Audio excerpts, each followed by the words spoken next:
రేణుగుంట దగ్గర మెస్ లో పిహెచ్డి నేర్చుకున్నావు,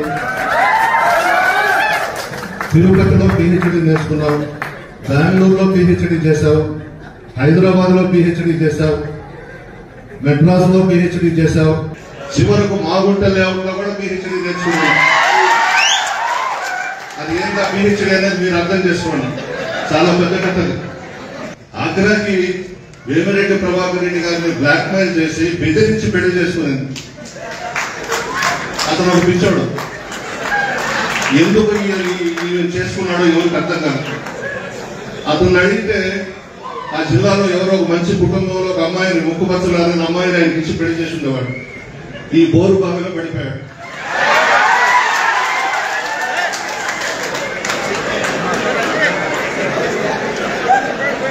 ఎవరు ఉమ్మడి రాష్ట్రంలో తెలుసు, విడిపోయిన తర్వాత మన రాష్ట్రంలో తెలుసు, పక్క రాష్ట్రాల్లో కూడా చెప్తారు.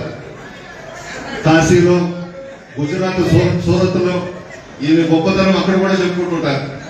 అవి కూడా వదిలిపెట్టలేదు, అక్కడ కూడా వెళ్ళేది. నువ్వు పిహెచ్డీలో చేసినటువంటి ఘనత ఎవరు చేయలేదు తల్లి, నీ చరిత్రది. ప్రసాద్ రెడ్డి గారు అడిగారు, ప్రభాకర్ రెడ్డి గారిని పెళ్లి చేసుకోకముందు నీ చరిత్ర ఏందమ్మా అని అడిగాడు చెల్లపాడ ప్రసాద్ రెడ్డి గారు. ఆ ప్రభాకర్ రెడ్డి కూడా మనసు బాగుండట్లేదు, ఆ మొహం అంతా ఇప్పుడు దిగాలేసేసి పడున్నాడు. అతన్ని నాన్న హింసలు పెడుతున్నట్టు ఉంది.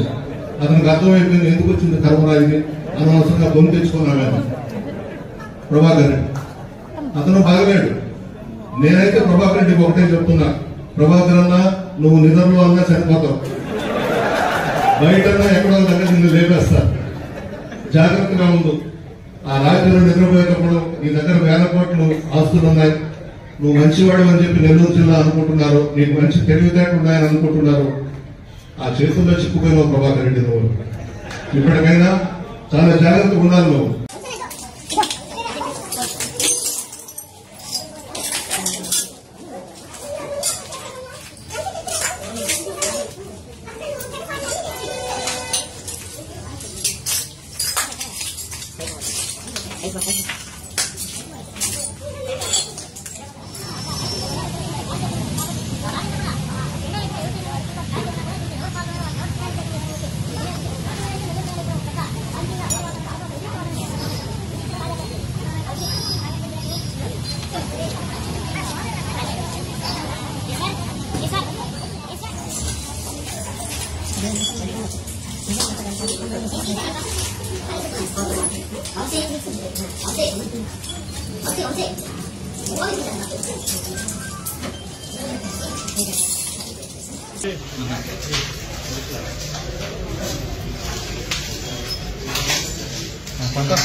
హాల్లో మొత్తం సోఫాస్ పెట్టిస్తాం.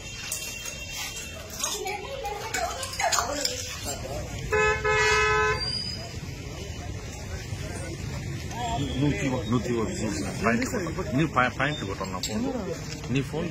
ఒక 20 మంది దాకా వచ్చారు. ఏం చేస్తారమ్మా? ఏం చేశారు? రీఛార్జ్ చేస్తున్నారు. మరి మమ్మల్ని చంపకుండా వదిలింది ఒక ఇది, దాన్ని బయట తోసేసారు. మొత్తం 7 వాట పగలు పెట్టి పారేసుకున్నారు.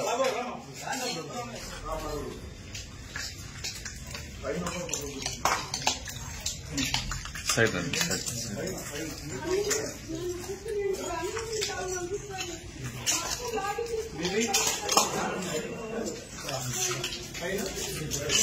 జాగ్రత్త, కింద గుచ్చుకుంటాయి.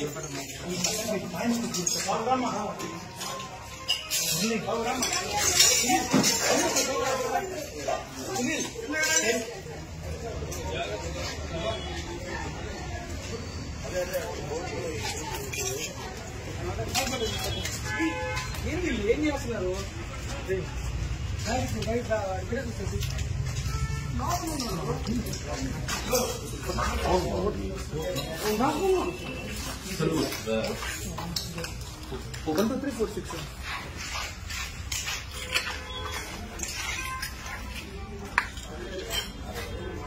మురళి నేను తీస్తున్నా